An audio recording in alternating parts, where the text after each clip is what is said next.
British scholar and a renowned historian, and Ms. Zora Chatterjee, former IAS and former Secretary Government of India. I extend a very warm welcome to Professor Nishi Pandey, Professor of Eminence, University of Lucknow, Manager Secretary Managing Committee, Avadh Girls Degree College, and Professor Beena Rai, Principal, Avadh Girls Degree College. I also heartily the faculty members and students across the country who have joined us in the online mode as well as those who have joined us here today. It is believed that lighting the lamp of knowledge and wisdom is symbolic of the dispelling of darkness and the ignition of thought and enlightenment. On that note, may I request our eminent speakers, Dr. Rosie Llewellyn Jones and Ms. Sora Chatterjee, Professor Nishi Pandey, Professor Beena Rai, Professor Upma Chaturvedi, Professor Ranjana Krishna, and Professor Preeti Avasti to please come forward for the lighting of the lamp and to pay floral tribute to the former President of India, fondly remembered as People's President, Dr. APJ Abdul Kalam.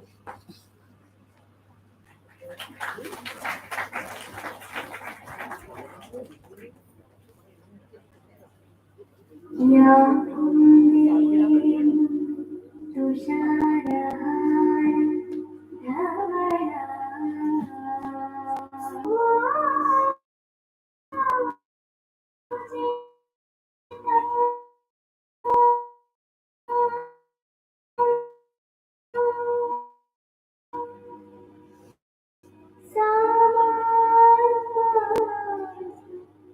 Saraswati Bhagwati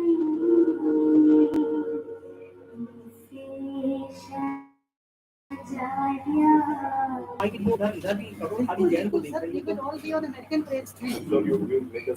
now request Professor Beena Rai, Principal, Avadh Girls Degree College, to please welcome Dr. Rosie Llewellyn Jones with a bouquet.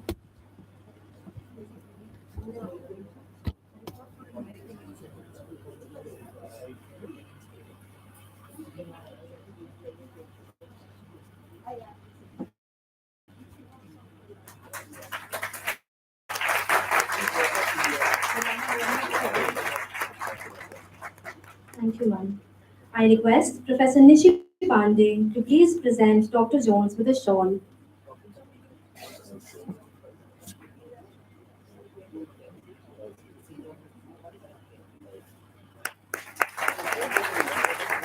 Thank you, ma'am.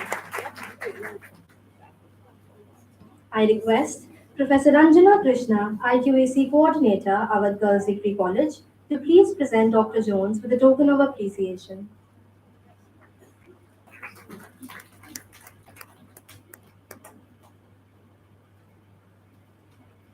Thank you, ma'am. I request Professor Upma Chaturvedi, Vice Principal, Avadh Girls Degree College, to please welcome Ms. Zora Chatterjee with a bouquet.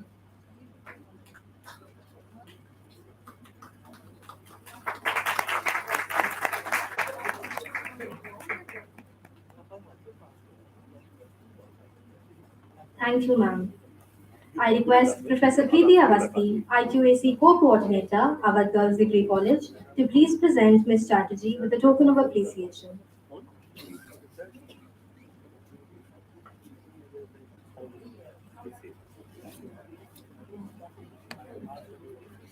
Thank you, ma'am. I request Dr. Ansh Sharma to please present a bouquet to Professor Nishi Pandey.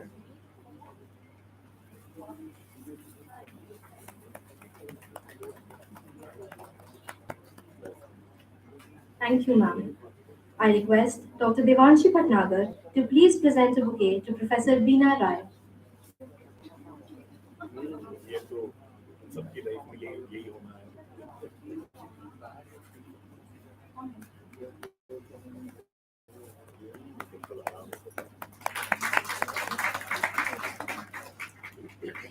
Thank you, ma'am.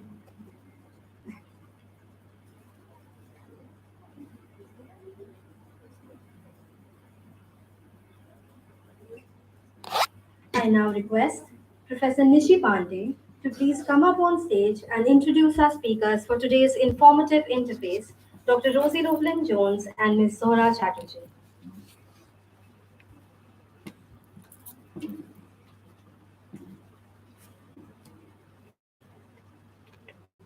Good morning, ladies and gentlemen.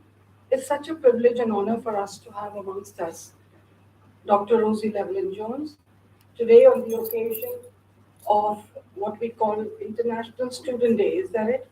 Celebrating the life of Abdul Kalam, our president. Dr. Rosie Llewellyn Jones, MBE, studied Urdu and Hindi at the School of Oriental and African Studies in London. Awarded a first class honors degree in Urdu, she completed a PhD in 1980, which was subsequently published as A Fatal Friendship, The Nawabs, the British, and the City of Lucknow. She has written numerous articles and books on colonial India, including a trilogy on Major General Claude Martin, and she is an honorary Old Martinian.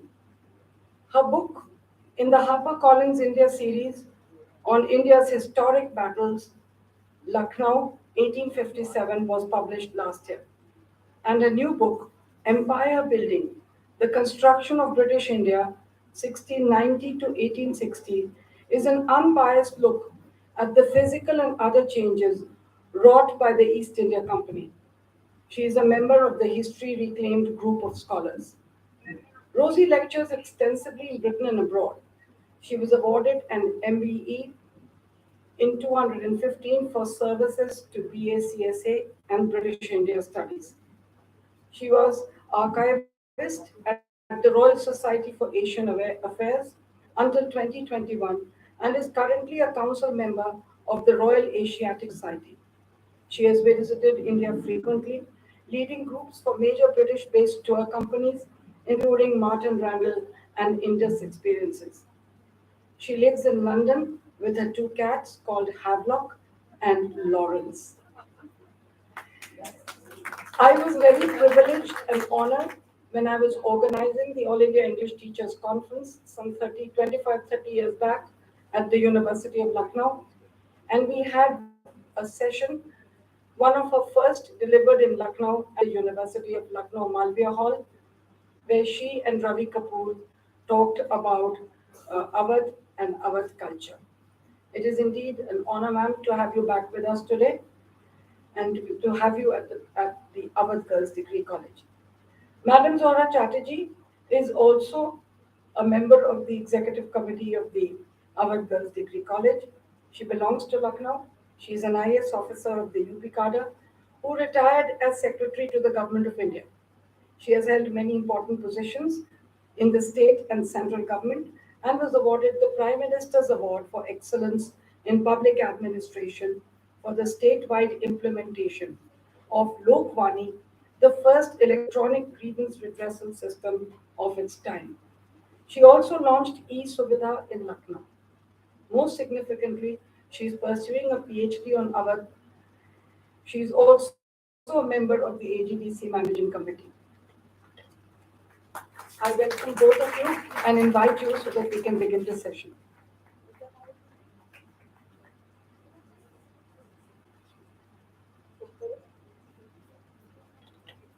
I now request the esteemed speakers of today's gathering, Dr. Rosie Levlin Jones and Ms. Zora Chatterjee, to please come up on stage and begin with the interface.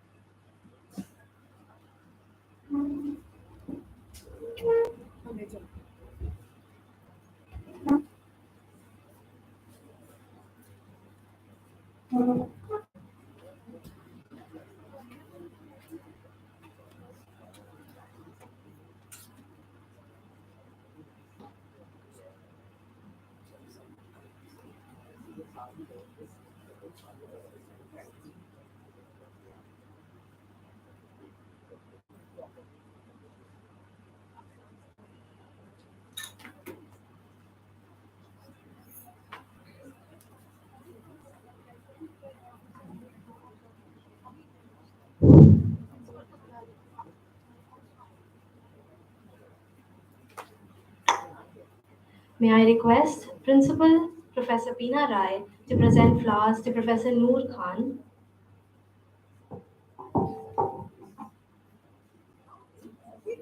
Noor is also the treasurer of the Avadh Educational Society, and we are very happy to have her with us. We have also got members from the Alliance Française Executive Committee. We are grateful for your presence. Thank you for adding glitter and glamour to it. And Amina, welcome back. When I was growing up and I was studying at Loreto Convent, then this used to be Loreto Degree College. At that time, there were two very beautiful girls, Amina Faridi and Noor Khan. And we young girls studying in class 7 and 8 were always desperate to have a look at them. They were both brilliant basketball players, and they were tall and good looking and smart, and half the city was running around them. So we would, when they would come to the field in Loreto to play, we were always there looking at them. And Amina is here today. She's an alumna of the college. We warmly welcome you and tell you how happy we are to have you here today. May I also request Professor Anjana Krishna to please present of appreciation to Professor Khan.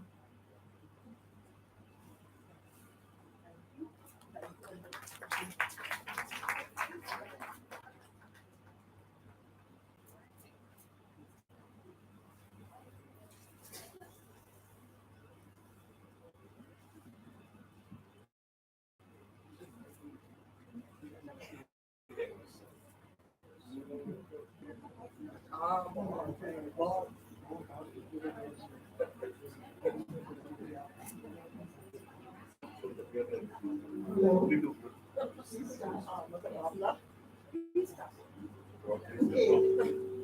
So thank you, Professor Nishikande, Professor Peena Rai, the IQAC coordinator and co-coordinator, Professor Ranjana Krishna, Professor Preeti Avasthi, Dr. Ani Sharma, who put this event together. Thank you so much for giving me this wonderful opportunity to talk to this wonderful celebrated author, Dr. Rosie Llewellyn-Jones. Welcome, Rosie. Welcome to Lucknow. So, how long is it since you've been coming to Lucknow? When did you first come here, Rosie? Well, I first came exactly 51 years ago. I came in 1972, before most of you were born. So I've seen the city for just over half a century, believe it or not. Wow, that's amazing. Give her a big hand, folks, for a clap for our. And she has come back again and again and again since then, and written by now no less than 15 books. So her love affair with Lucknow goes back very long. So let's set the context first, Rosie. The books you've written roughly cover the period, say, from 1764, the Battle of Buxar, when the British came to Avadh first, to say about 1860, is that right? Yes, it approximately covers the Nawabi period, and as we know, Assafadola brought the capital here in 1775, and his descendants were deposed by the British in 1856. So it's about this period that my interest centre, and not only Lucknow, I'm fascinated by the interaction of these early East India Company officers and their families with the Indian population. Two such different groups of people coming together and interacting, sometimes for good, sometimes for bad. But this, I think, is the most fascinating period. Once you start to get to about 1860, then things are actually setting into the routine that continues with the British Raj until independence. It's not really such an interesting period because the British are now power, obviously, and they're less involved in finding out about India. They've lost that curiosity that they had initially. So it is that early interaction which interests me, which is why my books cover this period. Okay. So 1775, right, when Lucknow became the capital. That's right. So that's going to be 250 years next year. It's going to be something to celebrate, 250 years of Lucknow as capital of this region. So Rosie, at that time, apart from the British who came after the Battle of Buxar, was lost by the third Nawab, and I believe there were 10 Nawabs after that. Um, what other people were around? Were there other nationalities from Europe? Oh, yes. What was the milieu, social milieu? Yes, there certainly were. In fact, Asafadola's father was very fond of French people. He attracted French people to his court. This, of course, made the English East India Company jealous, and so they tried to ban them. So you've got a strong French influence in Lucknow, which I think a lot of people don't realize. One of the most obvious manifestations is Major General Claude Martin, who was born a Frenchman and joined the East India Company. In a way, it was more or less by chance that he settled in Lucknow and made this place his home. He's probably the most celebrated Frenchman here. But we also have Colonel Antoine Pollier, who had a house somewhere in New Hyderabad. We haven't identified it, but at least we know he was living in Lucknow, and more is going on with this. The exciting thing about history is we never get to the end of it. There's always something new to find out. And learning that Antoine Pollet had a house in Lucknow a few years ago was a great excitement. So now we're going to refine this and try and find out where. And there were obviously a number of other people. There were Dutch people, there were Danish people, because Lucknow suddenly became the most attractive place in the whole of India. It was the richest place, and the Nawabs were very happy to entertain Europeans. The English East India Company didn't really like this, but the Nawabs didn't care. That was the hospitality of Oh, Lucknow. it wasn't only that. Businessmen, European businessmen, could actually make a profit here, and it was also attracting workmen like Armenians who were bringing in, the use of arms, firearms, improving cannons and that kind of thing, and a number of Jewish traders. So you've got a vast range of people, not just Europeans, but Middle Eastern too. It really was kind of melting pot, and later on, you also get workmen coming in from Iraq, who are building in Shah Iraqi workmen being imported in. So somewhere in Lucknow, there were going to be descendants of these Iraqis, not to mention the African slaves. Oh, yes. So it's a huge multinational place. That's why I like it. So the Nawabs were Iranians, right? They came from the city of Umar Khayyam. That's right. And they brought that culture with them to the city. And that is why I believe Lucknow became the biggest market for luxury goods in the whole world at that time. That is so Well, reputed. yes, up to a point. I mean, Calcutta at that point was probably bigger. Luxury goods, Rosie, all the dress, the gold and silver, cutlery, No, I mean, I wouldn't say it was international, but appreciated very much. It took time to develop, because, bringing the whole court in 1775, you then bring it in the administration, and it's followed by the workmen, so it takes time to develop. But I say about 1800, Lucknow was extremely famous, but also for its buildings, of course, things you can't export, and its culture and architecture as well. So Asfadola and Claude Martin were very good friends. And no? Okay. Absolutely not. So why was that, Rosie? This picture of the cockfight presents a real spirit of camaraderie happening there. It does. Wasn't the real story? But no, the real story is that Claude Martin was always dependent on the lover for his job. He was employed in the Lover's arsenal. So Asfadola was his employer, and also he was always worried about being exiled from Lucknow because he built up such a large base here, his houses and his businesses, that he was terrified of being exiled from Lucknow. So he had to keep in both with the English East India Company and with another. But in his letters, his private letters, he talks very negatively about the lover, and I see them as rivals because they both have their museums. Claude Martin had his museum in the Chateau that used to be known as Chateau, and Asfadola had his own museum in Sheesh Mahal, and they were both rivals in collecting anything that seemed unusual or out of the ordinary. We know that Asfadola once bought 2 white mice from Claude Martin for a ridiculous sum simply because there was something unusual. Whereas Martin was buying much more expensive things, having them imported from Britain. So if you're naturally to rival collectors, having to get on with each other, but not really.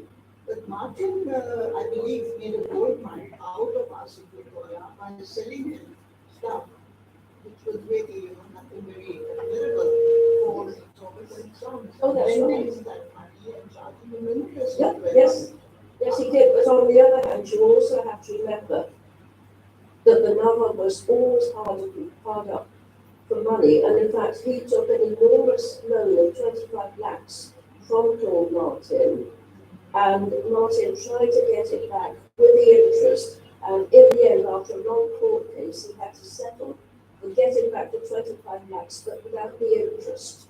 So it wasn't all one way. Yes, so that was a constant bickering going on between the company and the Nawab about settling accounts and debts and so on, but that's a long story. I watched you, Rosie, in the British Library, poring away on the bills of assorted English people who died in Lucknow and collecting all kinds of nuggets of information. So do tell us all the exciting discoveries you might have come across, which were unusual and that's described only to you. Well, I was looking primarily at the will of Claude Martin, but the most interesting things are the inventories, the list of possessions owned by Britishers and Europeans after their deaths. A list of possessions, an inventory had to be made, so it would then go to probate, and the goods were often auctioned. You can imagine that there were many cases where a European had died and perhaps left debts, so his possessions would be sold off to pay off the debts, to pay off the Indian money lenders. And Claude Martin's inventory, which I've recently written about, probably the largest, I think, collection in 18th century India belonging to a European. The inventory itself is a handwritten document that covers 80 pages. The only copy we have so far is in the British Library. I've not found a copy anywhere in India. And it is extraordinary because it covers every single possession in Martin's houses of the Chateau de and Constantia. I'm going to be talking about this at length in a couple of days, but I'll just share a few highlights. Martin had 19 carriages, horse-drawn carriages, and for many of them he had window glass, which was quite unusual at the time. He also had boats, he had horses, elephants, stables, and a huge armory, this cannon and rifles, because he was supplying weapons to the East India Company. Apart from that, Rosie, apart from Martin's predictions, you also mentioned that in the Kew Gardens, I remember you telling once, in the Kew Gardens, you were looking through some drawings and you found some drawings which you identified immediately as Lord Martin. Yes, that's right. This was another example of history never really coming to an end. It was only 3 years ago that an Englishman, a botanist, was cataloguing a large number of paintings by Indian artists of flowers in India, about 200 watercolour paintings in 2 different albums. Half of them were stuck down onto paper so you couldn't see the back, but the other half were not stuck down. So when we held them up, we could see the watermarks and we could see it was paper imported from Britain in the 1790s. And on one of them, Claude Martin had actually written details of a lily that he was interested in. He wanted to get it identified. He wanted to get its Latin name. And then later on, the English botanist got very excited and emailed me and said on the back of one of the paintings he found Claude Martin's stamp. So this proved that these 2 albums came from Claude Martin's household, and we were so excited. We said bingo, which is what English academics say when they get really excited. How wonderful. It was. Okay, so Rosie, I believe in the earlier days when the British came, they used to be very cultured. They would take it very deeply and they would be interested in the culture and the dance, and they were avid collectors also. But all that changed at some time. Why did that happen? What happened? What was the change there? Yes, you're right. Some of the first Europeans who were collectors, including Richard Johnson, who built up a wonderful collection of Indian miniatures. So too did Anton Collier. Collier's collection is now in the German Museum, but Richard Johnson's collection is in the British Library. There was a huge interest in Indian culture, in all forms of Indian culture, in poetry, drama, art, statuary, anything that could be collected. And you're absolutely right. I mean, this was part of Claude Martin's large collection of Indian things. And I think while it changed, something seemed to happen about 1800. There seems to be a shift, and I think it's as the British became more confident. A lot of it comes from after the capture of Delhi, which was the Mughal capital in 1803. And if you capture a country's capital, you've in a way almost captured its soul. So this is when I think the change happened. And certainly by about 1840, 1850, you get Britishers being very dismissive about Indian culture. They don't like Indian dancing or Indian music. They don't go to the theatre, and they stop learning the language, so they're not as fluent as they were. And also, they stop taking Indian babies, so they're losing that intimate contact. A lot has changed, and this, I think, is why the uprising of 1857 took Britain entirely by surprise. They had lost connections. They lost connections with Indians on the ground. They've got their own little mindset. And, you know, that they should have been more attuned to what was going on. Even the British officers commanding sepoy regiments seemed very out of touch with their men. There's a definite change, I put it, between about 1800 and about 1857. I believe British women were earlier not allowed to come to India by the East India Company. Or rather, British soldiers were not allowed to have their British wives accompany them to India. And this changed also around that time. Yes,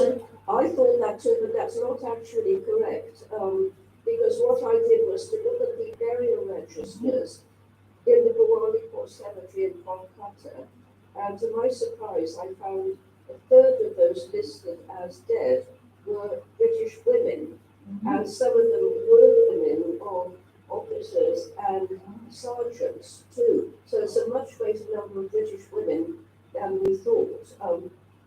Obviously, they weren't working, so, but it's really only from these burial registers you can see that there were a fair number here. Uh-huh.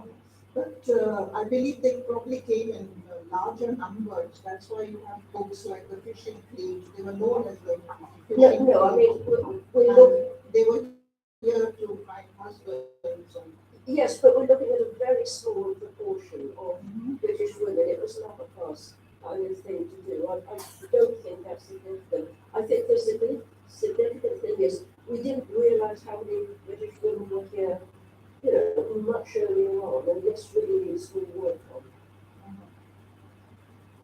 the Colonial Lucknow, in the strict sense of the word, happened after the invasion. So the changes that came about, how did Lucknow change? How did Lucknow change post-annexation when it became, in the strict sense of the word, colonial Lucknow? Well, the British annexed Lucknow in February 1856, and they immediately started making administrative changes. They put district commissioners throughout Avadh. Nothing very much happened during that first year in Lucknow itself, and then, of course, the uprising started.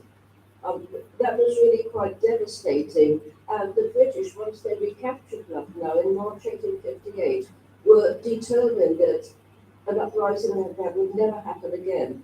So what they did was to demolish a lot of the palace complexes. Kaisabad, for example, they drove roads right through the middle of Kaisabad, and also Secunderabad.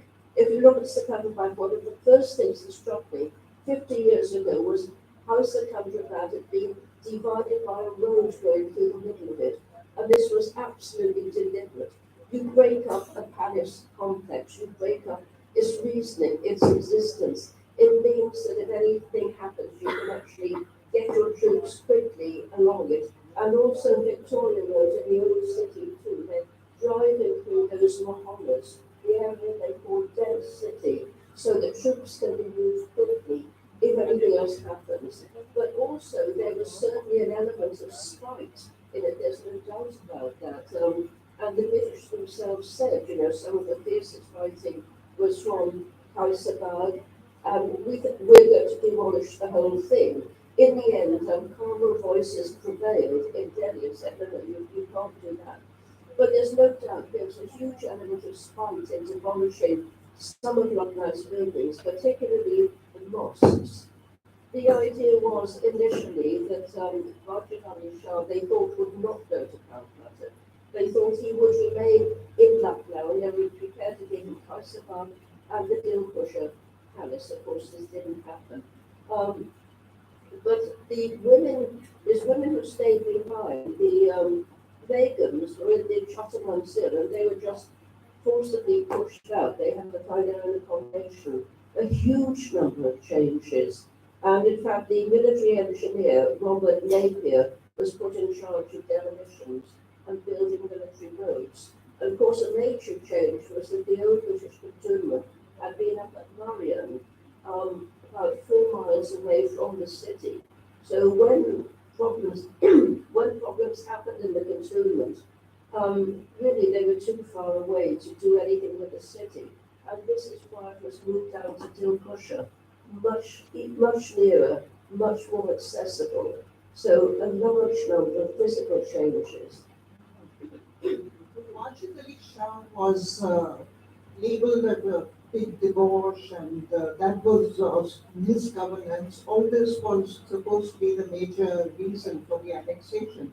What do you make of Wajid Ali Shah? Was he really that, or was he just a helpless person who made the best of his time?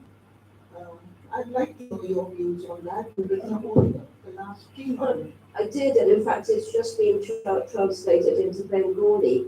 No, he's a fascinating, complex person. He was undoubtedly a very good poet and a musician and a dramatist. And I've often thought if he'd been born 100 years later, he would have been a Bollywood director because he had that sort of vision and imagination and flair. He organised theatrical events in Hyderabad, which would last for over a month. It was a different scene every night. You had to go for months in order to see the whole play. He has a very bad reputation in Britain, but this is really because the British needed to justify the annexation of Avadh. If he'd been a perfect ruler, everything absolutely splendid, nothing going wrong, the British would have found it much harder to justify their takeover. One of the reasons for the takeover, of course, was that Avadh was always considered a very, very rich area, and the British wrongly thought they would make a huge fortune from land revenue. In fact, it turned out the king had so many debts. It took the British years to catch up and pay off all the servants and the soldiers and sort everything else out. Um, do I like Rajat Ali Shah? No, I mean, I think he was a misogynist. Despite what people say about him marrying 365 women, he wasn't very nice to his wives. He used to write poetry, he couldn't live without them, that kind of thing. In fact, he treated them badly. He took away jewellery he'd given them. He divorced some of his wives after 30 years. He made no provision for his children. He took away their pensions. He was really not family orientated. In fact, he actually writes to say he preferred the animals in his menagerie in Calcutta to his family. So in that respect, he wasn't a nice man, but he was certainly a very, very gifted artist. Don't you think he was probably a monarch who was pretty pushed against the wall by then? He was making pleas for an increase in his pension all the time.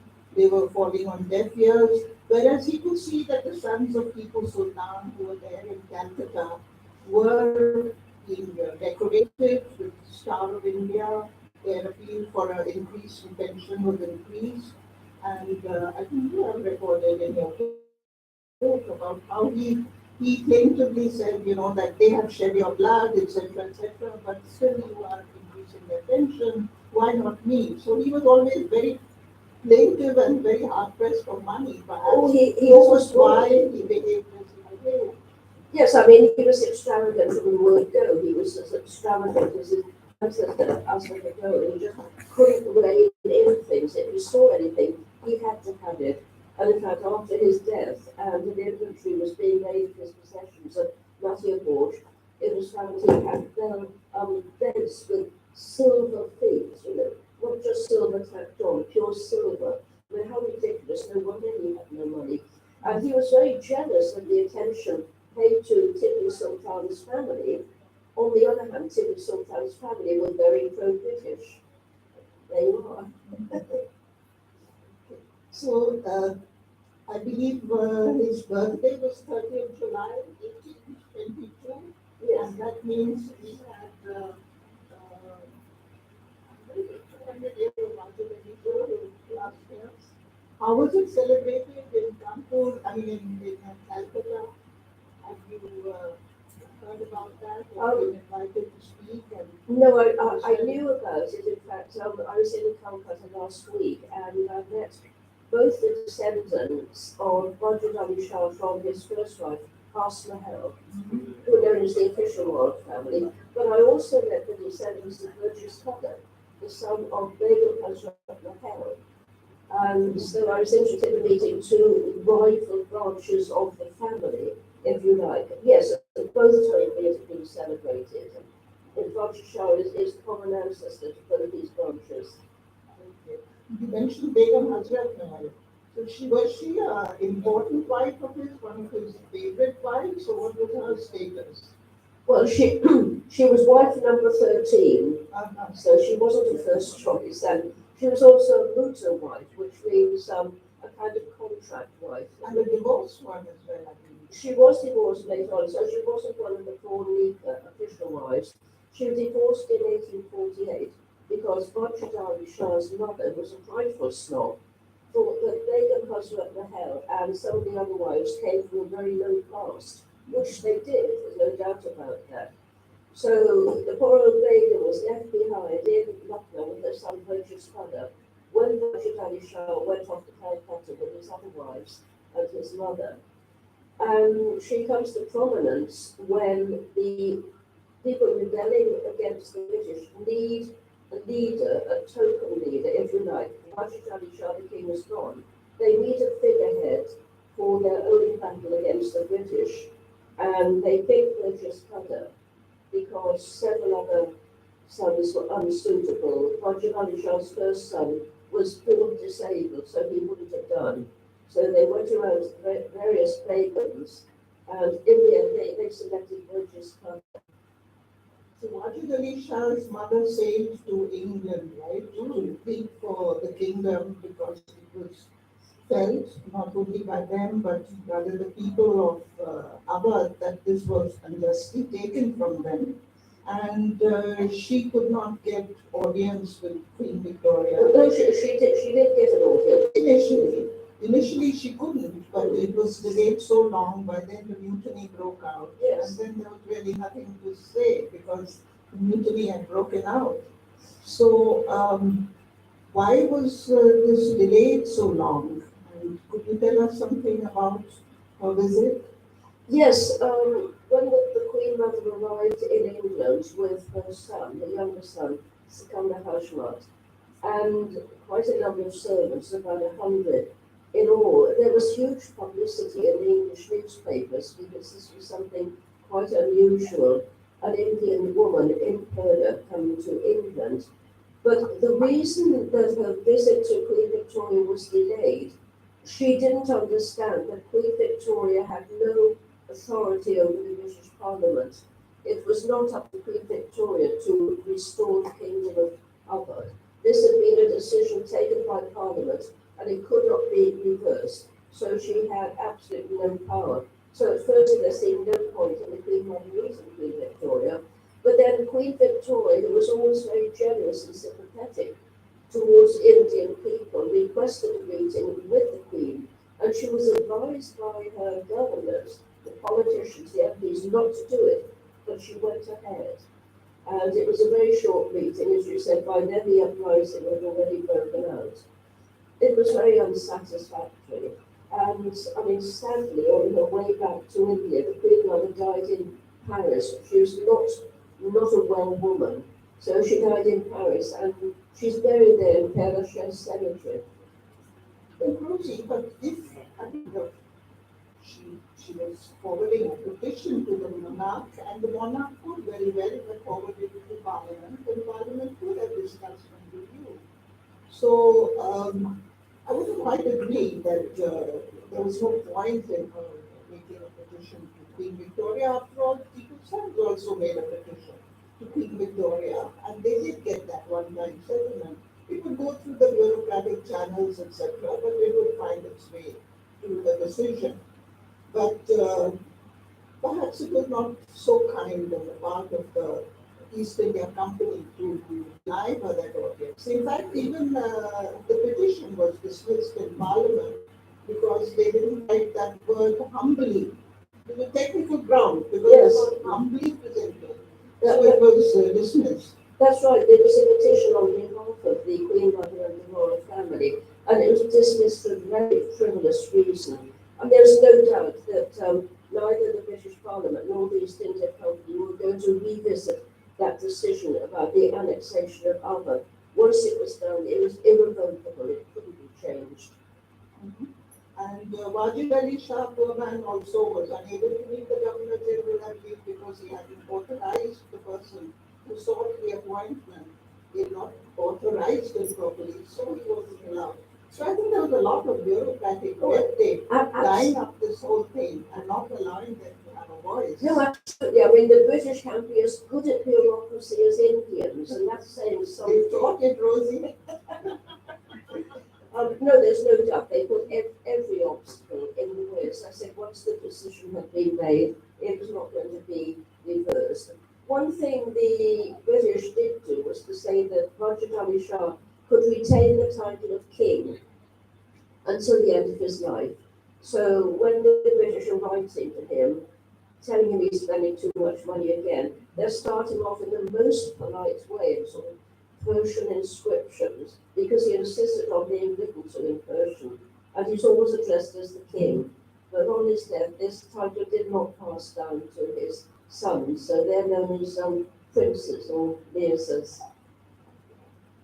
So regarding Janabi Ali again, I can't just resist. I don't want to contradict you, but there have been other historians who have written that there was a massive debt which the company owed the king, the Nawab, at the time of annexation, and so it seems a little unfortunate that when Janabi Alia's grave required refurbishment, she died in Paris on the way back and the French, what they prefect they call them, asked the British ambassador for a small sum of 250 pounds for refurbishing of the grave. They got the reply that it was not justified.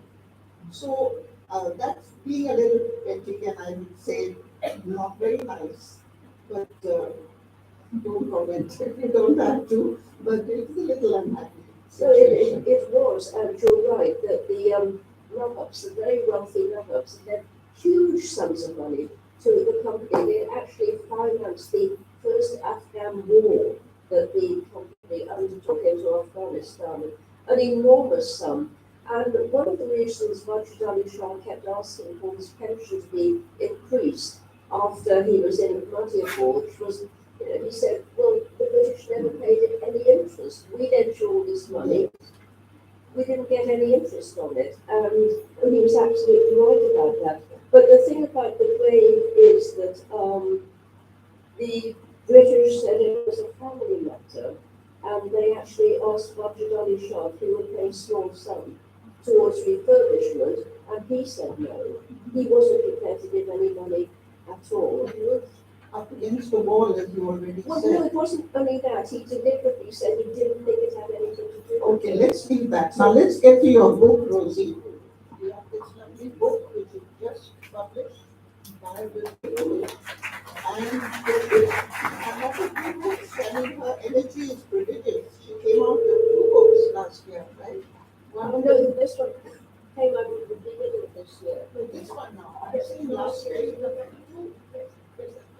Last year she took out 2, one on the mutiny and the other on Lord Martin's escape. So, would you like to tell us about this latest book of yours? Yes, I mean, for a long time I felt that the engineers of the East India Company hadn't received sufficient recognition. We know about the architects who were building things in India, but the engineers often came off and paused second.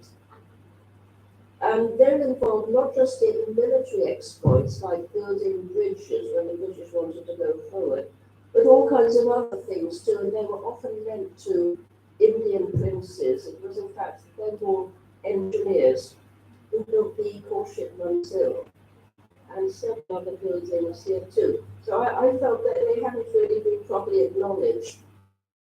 But in empire building, I'm also looking at less tangible things like the spread of the English language, the way the company could actually alter the way distances were measured. So they're measured in miles and not in furlongs, and many other things like this. So it's also looking at what the company introduced, the idea of cantonments, for example, which were not known before the British came, because the Mughals did not have a standing army.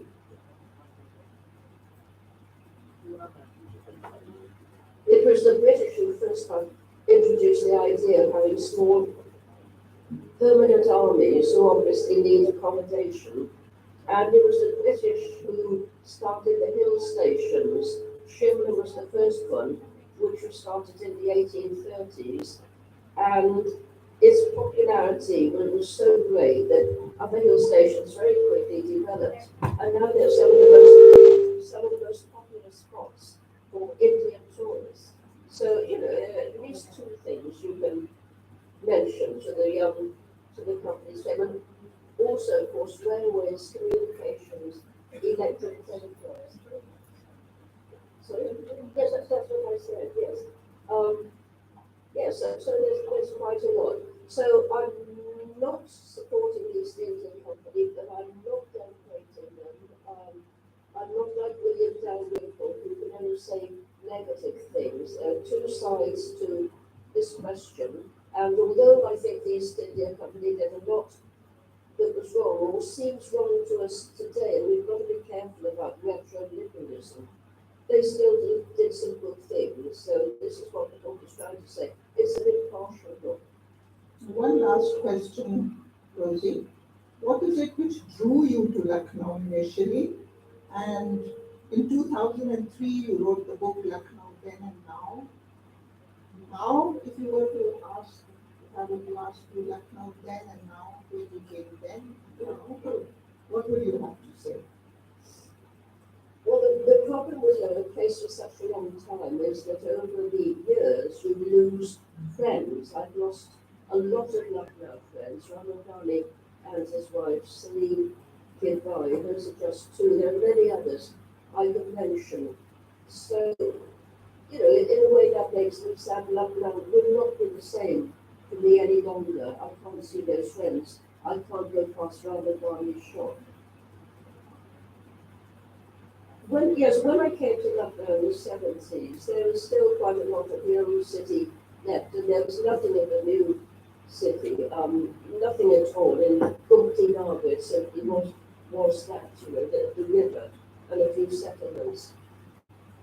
Whether I would be attracted to it today, I don't know, but at least I think I pioneered research into Lucknow, because after my first works, then a lot of historians came in and then looking at different aspects, not necessarily building, but social interaction, that kind of thing. So I think it will spark things off. I believe there is a revived interest in our the world over. There was an exhibition, I believe, in Los Angeles. It was, yes. You was Yes. about that. So things from all over the world, which were scattered, are being collected and exhibited. So that is a good thing. And what's your next project? I'm sure you've got something up your sleeve. Well, yes, I have. I've been commissioned to write a biography of Megan Husrot Mahel.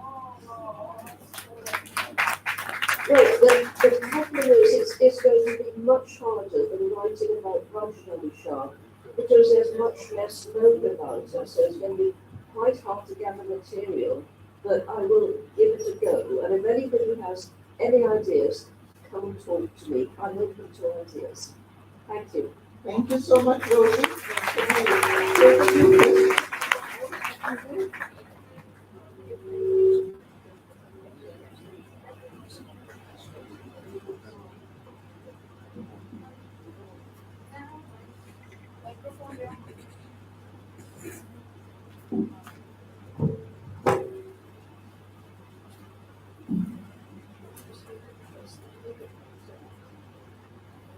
So questions?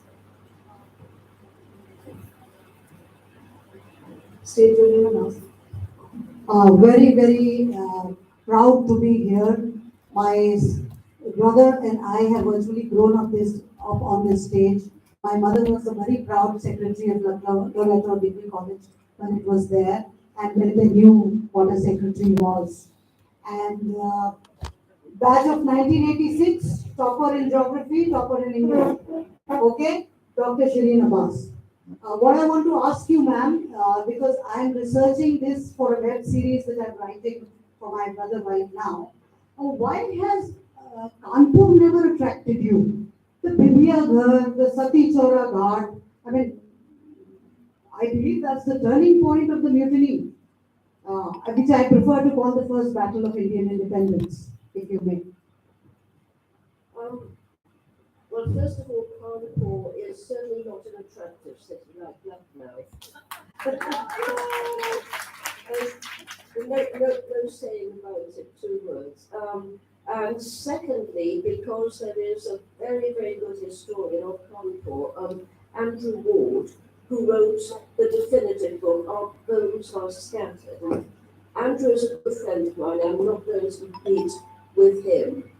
But my interest in the uprising, I'm interested, it sort of calls it the mutiny, but I'm not allowed to because I'm British. Um, but my interest in it developed fairly recently. At first, I was attracted to Navabi Lucknow, and it's only within perhaps about the last 10 or so years I've become interested in the uprising, and by then, of course, Andrew Ward had written his book. So I stick to Lucknow. Ma'am, you passed the test. I just ordered your book, Lucknow 1857, and come to 1857 by Andrew Ward. So, brilliant. Good morning, everyone. I am Sayyid Asma, and my question is that descendants of people who were treated well and honored with the Star of India, and the additional funds were given on their appeal to the Queen. So why do you think there is a difference in treatment to Walid Ali Shah in Calcutta? So what was Rosie, she wants to know the I explained that they were pro-British. So the explanation that Rosie had already given was that Tipu Sultan's family was pro-British. That is why they were given that partial treatment. Any other question?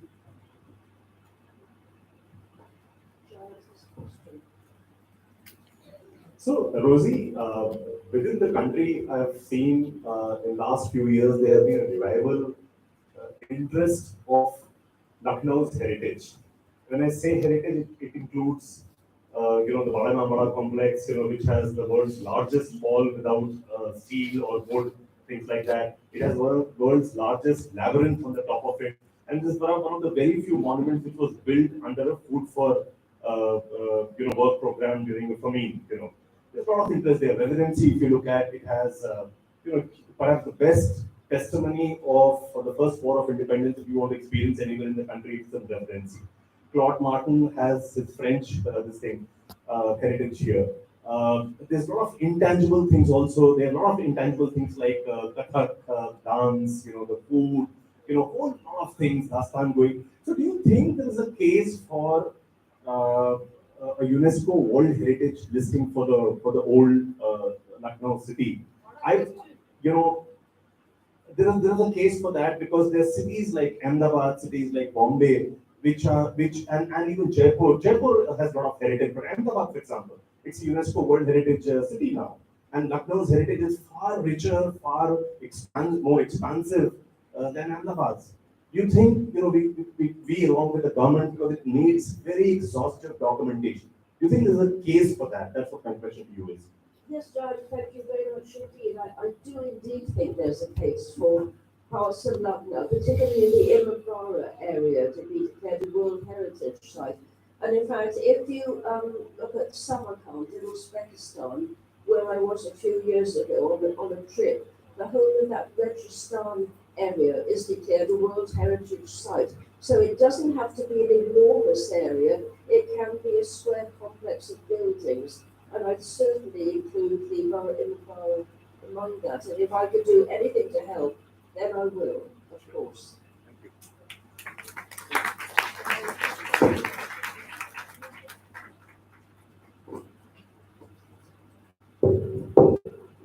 Thank you.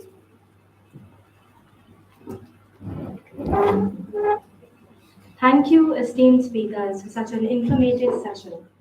I would like to request Professor Nishi Pandey and Professor Veena Rai to please join Dr. Rosie Logan Jones and Ms. Zora Chatterjee on stage for the distribution of prizes.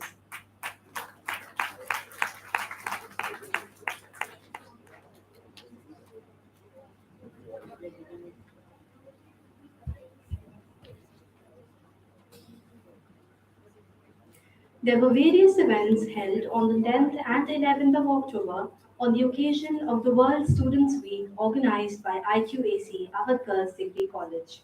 The events were as follows: poetry writing in English, poetry writing in Hindi, slogan writing in Hindi, collage making, and the Rangoli competition. The theme for the events was Meri Mati Mera Desh and Dr. APJ Abdul Kalam, former President of India. I request the students to please come up on stage and collect their awards and certificates as their names are announced. We shall begin with poetry writing in English. The third prize goes to Shambhavi Dwivedi of Avadh Girls Degree College. Please come up on stage.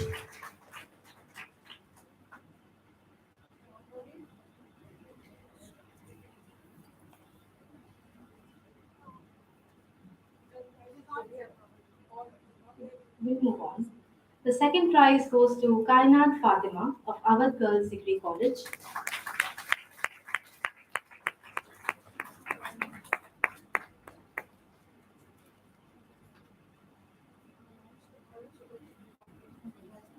The first prize for poetry writing in English goes to Neha Kumari of Navyug Kanya Mahavidyalaya, Lucknow. If she's present here, please.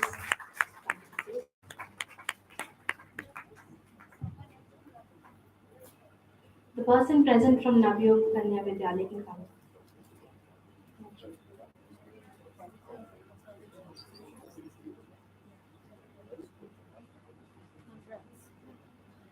We move on to the distribution of prizes for poetry writing in Hindi. The third prize goes to Prachi Sharma of Avadh Girls Degree College.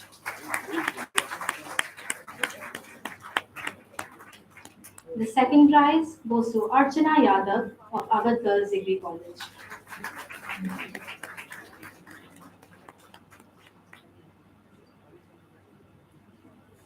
The first prize for poetry writing in Hindi goes to Priyanshu Srivastav of Sri Jayanarayan Mishra PG College. If someone here is present from that college, please receive the award on his behalf.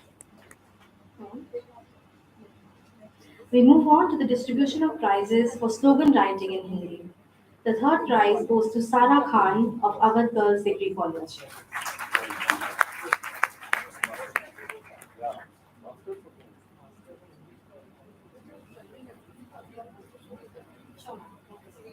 The second prize goes to Rishika Goswami of Avadh Girls Degree College. The first prize for slogan writing in Hindi goes to Roshni from Navyug Kanya Mahavidyalaya, Lucknow.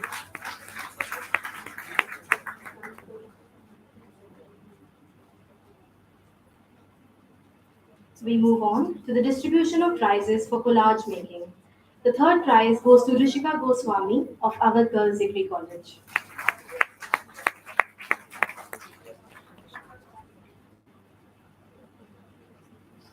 Rishika Goswami of Avadh Girls Degree College.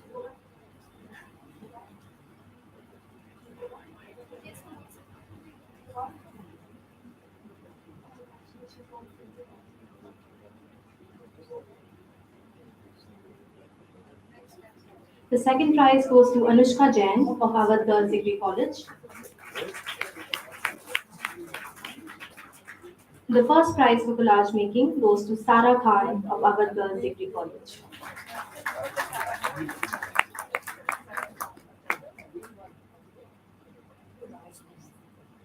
Last but not the least, we move on to the distribution of prizes for the Rangoli competition. The third prize goes to Anushka Yadav and Deepti Yadav from Avadh Girls Degree College. The second prize goes to Aditi Yadav, Faiza Aftab and Harshita Idnani from Avadh Girls Degree College.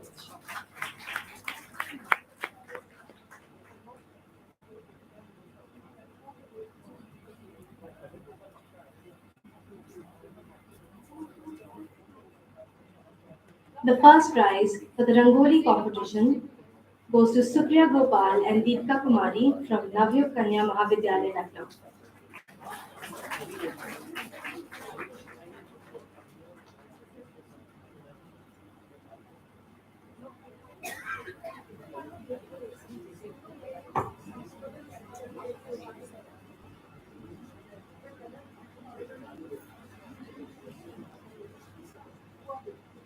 Ma'am, Aditi Yadav, Faiza Aftab and Harshita.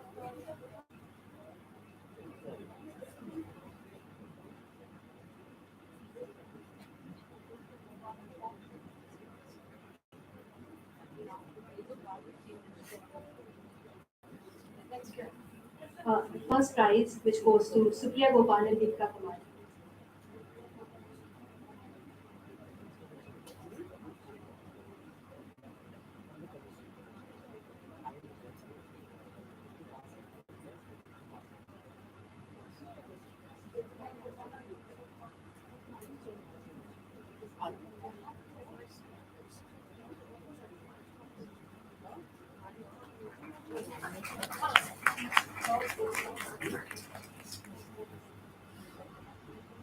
The first prize, the Rangoli competition, which goes to Supriya Gopal and Deepika Kumari from Navyuk Kanya Mahavidyalaya, Lucknow, to be received by her. So for the students who've got their certificates, if there is a little bit of a mix-up, you can always come and exchange it because it's possible that in giving out so many certificates, you may have got the wrong certificate. You can later get disconnected.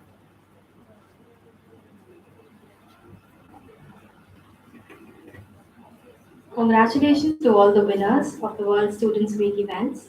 Thank you to all.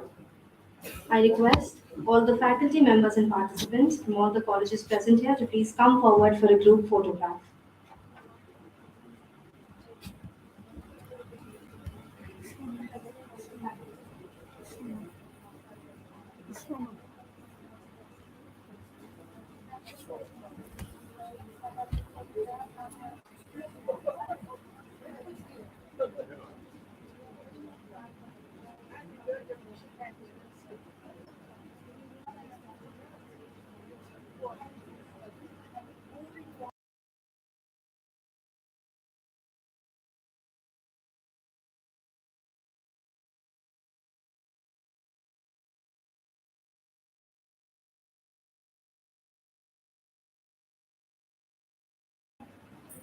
Okay, so for the photograph, what we'll do is to get everybody in, we just have to get Rosie to stand there.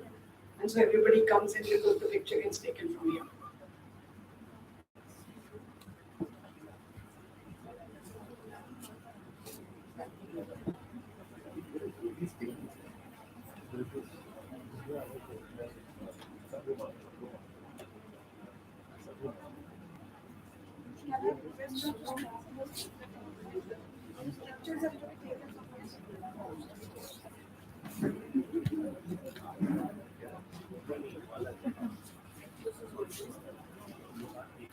Zora, can we just request?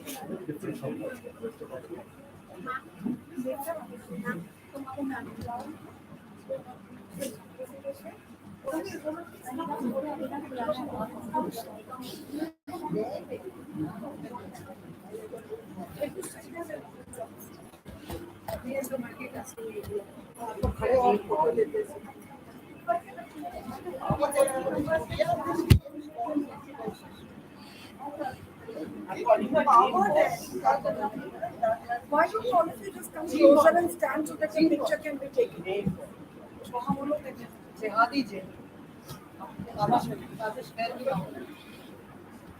Okay, let me just sit here. No, it's okay. I'll be there. Don't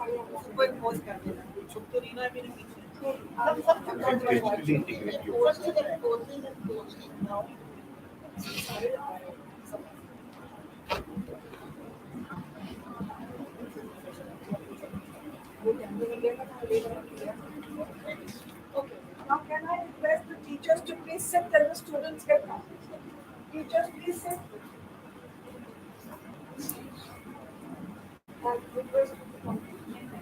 Rosie, can I request you to come here, please?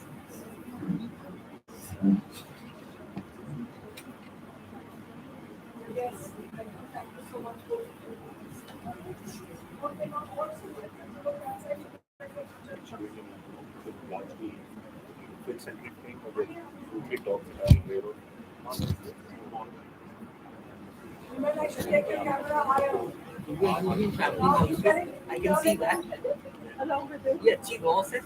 Turn the camera this way. You better join the top. Otherwise, you will be in the crowd.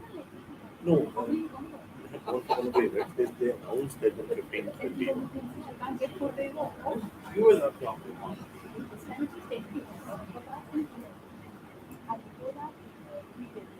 She's studying. I thought you joined something. उस दिन के बाद join कर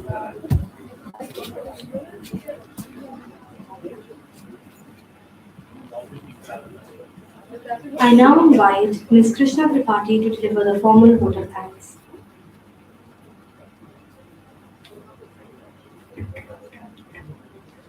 On behalf of the faculty and students of Avadh Girls Degree College, I express my deepest gratitude to Dr. Rosie Lebanon-Jones and Ms. Zora Chatterjee, our esteemed speakers for today.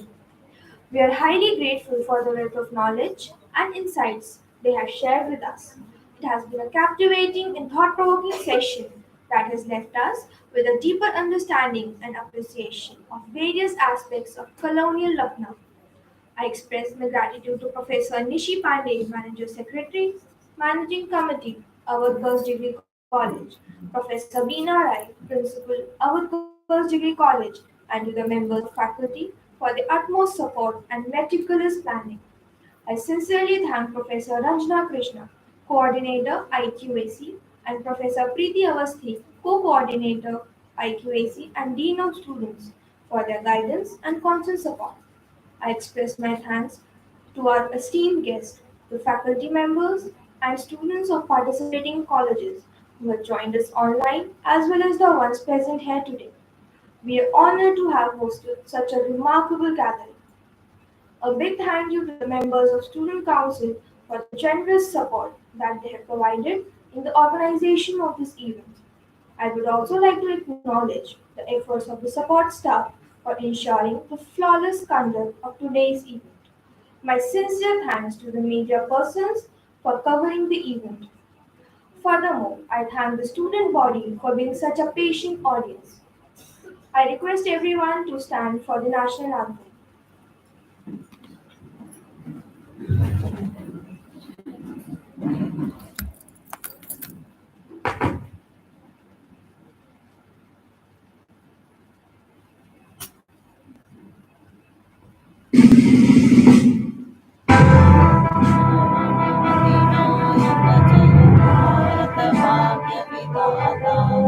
Punjab Sindh Gujarat Maratha Dravid Utkal बंगा विंध्य हिमाचल यमुना गंगा उज्जल जलधि तरंगा तव शुभ नामे जागे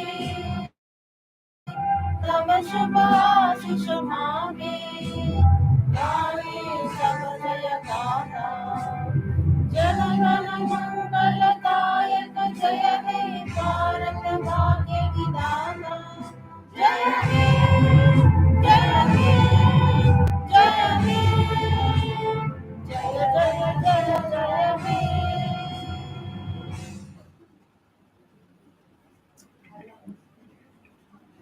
I request all the guests and faculty from the other colleges to kindly join us for refreshments in the college library.